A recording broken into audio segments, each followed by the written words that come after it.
Lewis, it's hammer time. That iconic phrase, delivered with precision by Peter Bonnington, has become synonymous with Hamilton's decisive push for victory. For years, fans have held their breath, waiting for those words that signal the seven-time world champion is about to unleash his full potential. The long-standing partnership between Hamilton and Bonnington has been a cornerstone of Mercedes' dominance. But come December, as we gear up for the Abu Dhabi Grand Prix, the question lingers. Could this be the last time we hear it? With Hamilton's monumental switch to Ferrari still fresh in everyone's minds, one mystery remains. Who will be his race engineer in red? The bond between Hamilton and Bono has been unshakable, and many would have loved to see that partnership continue at Maranello. In recent weeks, there has been much discussion on this topic, so much so that, according to some rumours, it seemed that Frederic Vasseur was working to facilitate this integration. But for reasons yet to be fully explained, Bono has reportedly refused to follow Lewis to Ferrari. This has opened up an enormous opportunity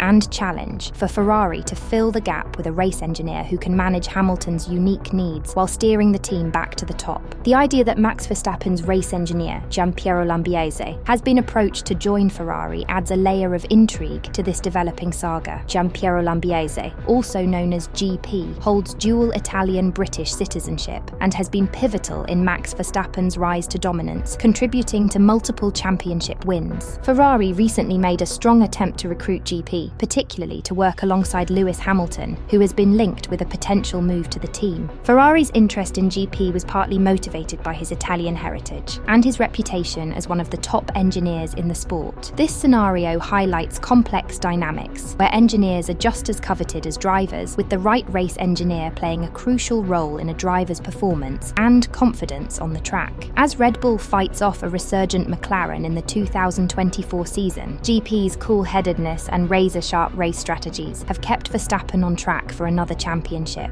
However, with Red Bull's recent struggles and Ferrari's need to rectify years of strategic blunders, it seems that the Scuderia is keen to acquire not just one of the best drivers on the grid, but also one of the top minds in the pit lane. Ferrari's first instinct might have been to look internally, particularly at Riccardo Adami, the race engineer currently working with Carlos Sainz. Adami, who has served Ferrari for years, would seem like an obvious candidate. However, the team's recent history of operational missteps and blunders has left many questioning whether Adami is the right fit for Hamilton. Ferrari has become infamous for making strategic errors at crucial moments, errors that have cost them victories and at times even championships. A series of high-profile mistakes in 2022 and 2023 left Ferrari scrambling for solutions, and the scars from those blunders are still fresh. The role of Riccardo Adami in this puzzle cannot be overlooked. Adami, while a capable engineer, has been part of a Ferrari team that has consistently faltered under pressure. Whether it was pit stop errors, misjudged tyre strategies, or poor communication, Ferrari has been its own worst enemy in recent seasons. Adami's involvement in some of these mistakes has led many to question his ability to lead a title charge. If Ferrari is serious about winning championships with Hamilton, they cannot afford to let the same errors repeat themselves. Vasseur is acutely aware of this, and it's one of the reasons why he's reportedly so keen to bring in GP. Ferrari needs a fresh start, and bringing in outside talent is often the best way to achieve that. But why wouldn't Adami be the right fit for Hamilton? Beyond the strategic blunders, there's the question of personality. Hamilton has spent years working in a meticulously organised environment at Mercedes, where every detail is accounted for and nothing is left to chance. Ferrari, by contrast, has often been seen as a team that thrives on passion, but sometimes lacks the clinical precision required to consistently win. Adami, as part of the Ferrari culture, may struggle to adapt to the kind of structure that Hamilton demands. GP, on the other hand, has proven that he can thrive in a high-pressure environment, balancing both the technical and psychological aspects of race engineering. Fred Vasseur is keen to avoid repeating the same mistakes. The 2024 season has already seen Ferrari make strides in terms of performance, but the glaring inconsistencies in strategy and execution remain. Vasseur knows that bringing in a talent like Hamilton is a significant coup, but it could also unravel if Ferrari doesn't shore up its weak points, particularly in terms of race strategy and communication. GP, with his calm demeanour and experience managing Verstappen's relentless push for perfection, seems like a perfect solution to Ferrari's problems. But would he really leave Red Bull, especially given the current uncertainty surrounding the team? Red Bull is in an unusual situation in 2024. Once the dominant force force on the grid, the team now finds itself under increasing pressure from McLaren, who have made a remarkable comeback this season. Lando Norris has emerged as a genuine contender for the Drivers' Championship, and McLaren's superior strategy and car development have forced Red Bull onto the back foot. It's no secret that tensions have been rising within Red Bull as they scramble to maintain their stranglehold on the Constructors' Championship. The team's dip in form has sparked whispers of a power struggle behind the scenes, with some insiders suggesting that the team is on the verge of a mass exodus. GP's potential departure could be one of the first signs of this shift. If Red Bull can no longer guarantee a path to victory, why would their top talents stay? The internal strife could also be a factor in the growing rumours about Adrian Newey, Red Bull's legendary technical director, joining Aston Martin. Newey is one of the most revered figures in the paddock, and his exit from Red Bull has sent shockwaves throughout the Red Bull leadership. Since Newey is no longer working on the RB20, Red Bull is struggling to remain competitive. There's even talk that Verstappen himself might follow Newey to Aston Martin, forming a dream team alongside Honda, which will be supplying engines for the team from 2026. Such a move could fundamentally reshape the landscape of Formula One, leaving Red Bull scrambling to retain its remaining talent. All of this turmoil at Red Bull only strengthens Ferrari's hand. They see an opportunity to not just take advantage of Red Bull's vulnerability, but to bring in the personnel who can truly help Hamilton thrive at Ferrari. GP could be the key to unlocking Hamilton's potential in red. His success with Verstappen, managing a notoriously demanding driver in a high-stress environment, proves he has what it takes to lead a team to glory. But would the partnership work? Hamilton and Verstappen are fundamentally different drivers. Hamilton's calculated approach, honed over years of dominance with Mercedes, contrasts with Verstappen's aggressive and instinctual driving style. Would GP be able to adjust his methods to suit Hamilton's needs? And one that Ferrari will undoubtedly be pondering. The team knows that the combination of Hamilton's talent and GP's expertise could be the missing piece in their quest to return to the top. However, there are no guarantees that the chemistry will be the same. As the 2024 season progresses, Ferrari's focus will undoubtedly be on closing the gap to Red Bull and McLaren. However, the bigger picture cannot be ignored. The potential arrival of Hamilton, coupled with the ongoing shake-up at Red Bull, could mark a turning point for Ferrari. Bringing in someone like GP would send a clear message. Ferrari is no longer willing to settle for mediocrity. They want to win, and they're willing to make bold moves to get there. The question now is whether GP will take the plunge. Will he be willing to leave the team he has helped dominate for years and join a Ferrari team that, while full of potential, has yet to fully realise it? And if he does, will he be the one to finally unlock Hamilton's potential in red? The answer to that remains to be seen. What do you think? Let us know in the comments. Until next time, goodbye for now.